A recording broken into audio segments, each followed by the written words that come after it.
that you lost your mother not even a month ago. What did that period of just being able to be there for her teach you about your priorities and about yourself?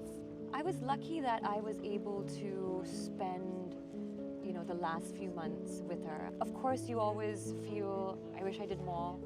You've really just built a career for yourself, known as someone that's just so easygoing and fun, and that's lovely. But I want to know, does that ever come with a prize? Unfortunately, I don't think it should. Yeah. But I think sometimes it gets misinterpreted for, okay, well, then let's stereotype you and let's put you in these roles and let's get you to do these because that's what's suited to you. You're watching The Hollywood Reporter India at Cannes 2025. Associate partner Longitude 77. Travel partner Air France. Hydration partner Vedika Himalayan Spring Water. And luxury mobility partner BMW. Jacqueline, welcome to The Hollywood Reporter India. Thank you so much, Sneha. This is my first interview. Yes, in beautiful Cannes. Not a bad setting at all, I'd say. And the weather's amazing. I think we're super blessed right now. We are. And congratulations to you. You are one of 7 honorees by the Red Sea Film Festival. That must feel pretty incredible to be celebrated at the Hotel du Cap. To be honest, I, for a second, was kind of like shocked and surprised when I got the message and I got the call and I said, what? And then I realized I have been 15 years in the industry and I have been working on, I have like about 30 films right now that I've done, and but still it's very surreal, right? When you get the honor and you get to be here and you get to, you see also like the kind of people that they have honored in the past. It just kind of makes you, wonder sometimes. And I am that person. I'm always like questioning and going, oh, really is it? But then I had to give it to myself and be like, okay, time to give myself a pat on the back. Pat on the back, Yeah. absolutely. And I was just watching you today as you were doing press with all these amazing women that are being honored as well. And it made me curious, what were your takeaways? Like, is there a shared sort of thread that binds women actors from across the world? Immediately. Like I did all of my interviews with Amina, who's from Egypt and very well-renowned actress from there. But there was this immediate connect. And even when I met everyone at lunch today, I think it's because we understand the challenges that come along with being an actress and being in the industry. So it was wonderful. The warmth, that you receive. Me and Amina got along so well, and there's so many similarities. Yeah. So many similarities. So we were able to really bond on that. But this isn't your first time in Cannes. I'm actually very intrigued about the time you were here in 2015 on the invite of the Queen of Malaysia. Yes. What was Cannes like 10 years ago, and how much has it changed? It was really interesting because for me it was more like a vacation. I was just here on her invite and she said, come, we're going to be watching this film, and it was Brad Pitt's film, which I didn't even realize. I only found out when I was on the carpet, and for the first time I'd actually seen the process and how glamorous it is, and no media covered me. Which was the funniest thing. I really researched this. Yes, I didn't even know how you found that out. But it was just such a moment for me. But it was like vacation because there was just wonderful lunches on the Riviera and just wining and dining, but just celebrating film. And there's magic in the air at Cannes, which nobody can deny. Yes. So you keep wanting to come back, and I hadn't been back again till last year. Yes. And then it really reinstates, or it really just kind of puts it, it makes you realize why you're doing what you're doing, and why you wanted it so bad, and that's what cinema is. That really was my next question. Like you said, I really believe that there's a magic in the air. Yeah. What is it that nurtures the artist in you when you come to Cannes, and is there a ritual that you follow when you're here? Oh, well, a ritual. Honestly, today the styling team messaged me and I was on my way. I arrived this morning and they're like, oh, this hasn't come in yet and that hasn't come in yet. And I was like, guys, don't worry, we'll get in, I'll try it. Like, I'm sure it'll work out. And they're like, how are you so relaxed? And it's Cannes and we need this energy now. And I think, guys, we're too blessed to be stressed right now. Like, being in Cannes right now, celebrating film, celebrating what we do, being with the entire industry, it's iconic. like we have so much to celebrate just being here. So it's okay. Like, you know, we'll figure out the outfits, we'll figure out the styling, we'll figure out everything else. But just that moment is so important. And that for me is what, you know, actually, you know, just being in Cannes last year when we were here, we had an afternoon off and we said, oh, let's go see a film. And it was on another quarter. And it was a very simple Malayali film. They were just showing it, you know, to people, and we said, let's go watch that one. And it was a beautiful film. It's amazing. And it really made me remember, you know, and understand that, like, we're all in this together. We're all so connected. Everyone in their core just really wants to tell their story. And they want to be heard, and they want their voice, you know, to be heard. And I think that's initially why I came into it. And it's just beautiful to be a part, you know, to be a part of a platform that supports that and encourages it and celebrates it.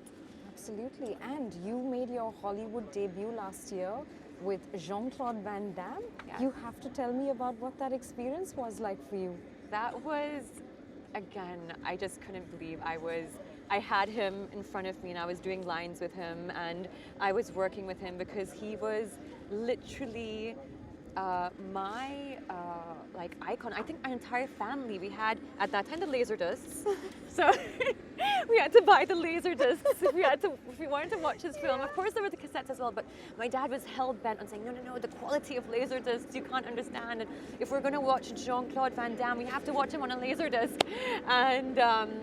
And then cut to, I'm on a set with him in Italy, and I'm working with him and I'm doing action with him, and he's giving me tips and he's giving me, you know, he's helping me with like my scenes and I'm helping him with lines, and like it was so beautiful. And my parents came down and it was, I think they were just like, okay, you know, we love our daughter. She's made us proud. Yeah, it's like, we've met you, this is, you know, we've just grown up on, you know, when you grow up on these heroes and then like all, life brings you full circle and then you start working with them. Then you're like, okay, it's worth it. It's worth it. The pain, the struggle, the challenges, everything that we go through, it's worth it. You know, you've really just built a career for yourself, known as someone that's just so easygoing and fun, and that's lovely. But I want to know, does that ever come with a price in terms of the roles that are then offered to you as a result of? Yeah, I think, unfortunately, I don't think it should. Yeah. But I think sometimes it gets misinterpreted for, okay, well, then let's stereotype you and let's put you in these roles and let's get you to do these because that's what's suited to you. And that has pretty much been my journey, is, you know, of course, being completely grateful for the work that comes my way and being grateful for the work that has made me, you know, who I am and gotten me to this point where I can be here in Cannes with all, you know, these amazing, you know, talented people of the industry. But at the same time, the struggle has always been, but I want to do more. I want to kind of, you know, push myself. I want to grow. I want to learn. I want to rise, and I want to explore. And I think as an actor, we all, you know, every actor has that right, you know, to want that and to feel that. But that has been the challenge because we're very much, I think, judged and offered our roles according to the persona, maybe, that, you know, we have. But yeah, nevertheless, you know, for me, it's been fantastic in terms of the fact that, like, I was able to work with Leena Yadav in an anthology called Tell It Like a Woman, where she directed me, and she was someone that after watching Parched, I was like, please, I want to work with you, and you know, you're this amazing female director, and you just understand how to bring out, you know, so much from your actresses. And what was that experience like for you? it was amazing. You know, I got the call from her. I said, Leena, I don't want to even hear your script. She said, look, it's a short film and it's part of an anthology, but, you know, are you interested? I said, Leena, I love your work and I love that you're entrusting me with something that's so far from what I usually get. And I was like, of course I'll do it. I want to learn from you. I want to, you know, and this will be my moment. And it was a great experience. You know, we ended up at the Oscars for one of the songs that got nominated. We put in so much, but and that is very honestly the work that I love to do. Yeah, no, and speaking of women in cinema, this is where it takes you when you give a woman a chance, right? Yes, yeah, and that's why for me, this platform also is so important because it's such a safe space.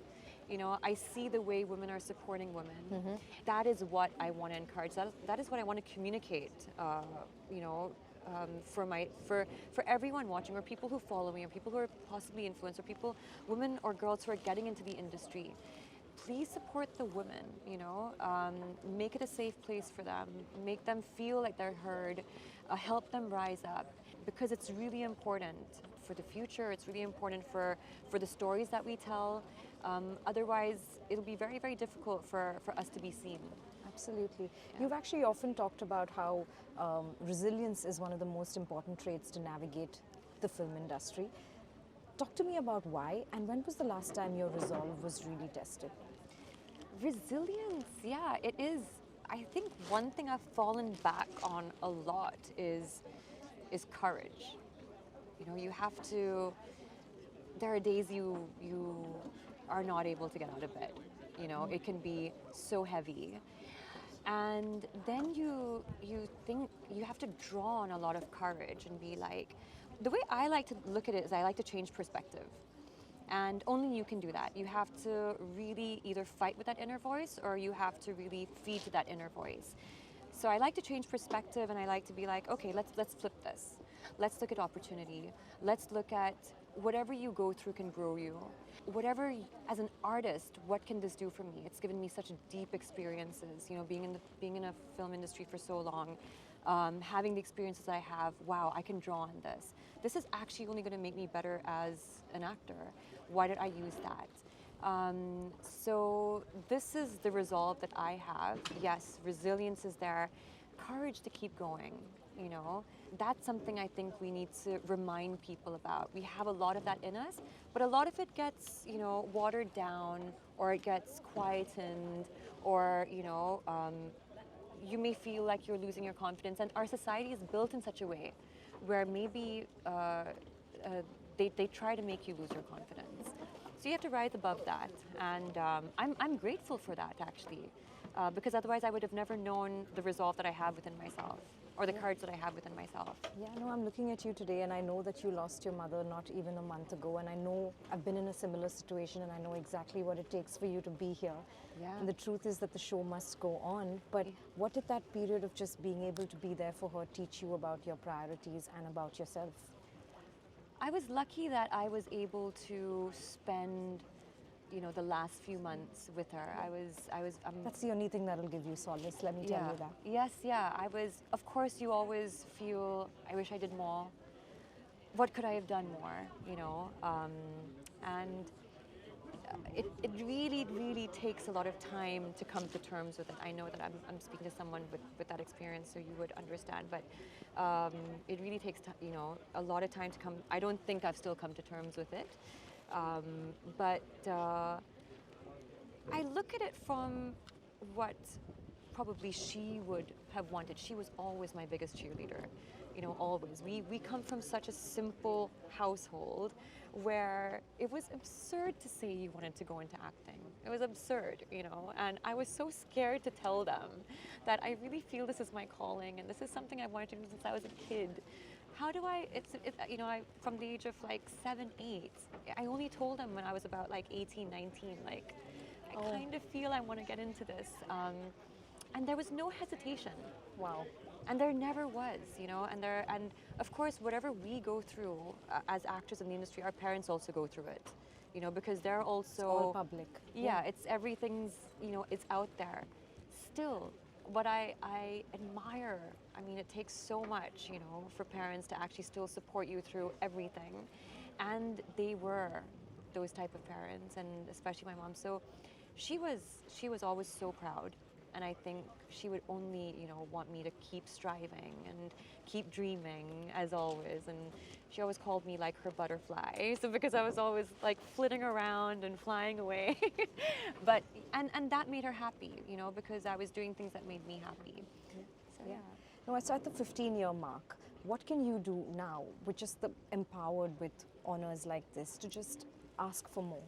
You know what I love about being here is that I met a director from Zambia, a woman director from Zambia. I'm meeting another director from Syria. And these are all women, even Amina, who I was being interviewed with, this Egyptian actress. There's such an amazing exchange of ideas. There is such a, and it only kind of, like for me, when I'm here, I get very motivated, which is why I feel like I love to keep coming back here.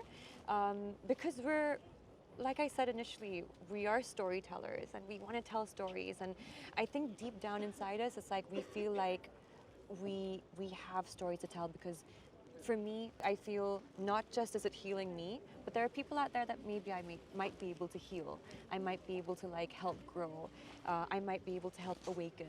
And when I come to events like this, and you know, I love the fact that this is women in cinema, and we've all come together. We're all sharing ideas here. Yeah. Yeah. We're all talking about the future. We're all talking about what we can do together. We're all connecting, and this is where, you know, the magic happens, and you never know where it can take you. So yeah, it's so far it's been like, I think a few hours of us being here. It's already been so fruitful and so surreal and so productive that it just ignites the fire, you know, within you again.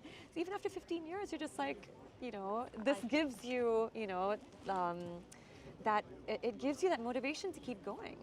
Oh, that's amazing, and you should know that your performances aside, you heal people by just the amazing energy that you exude. So thank you for talking to me. Thank you so much, Sneha. Thank you. Thank you.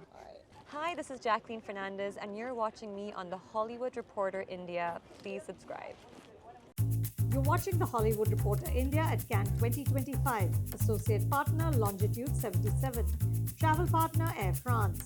Hydration partner Vedika Himalayan Spring Water. And luxury mobility partner BMW.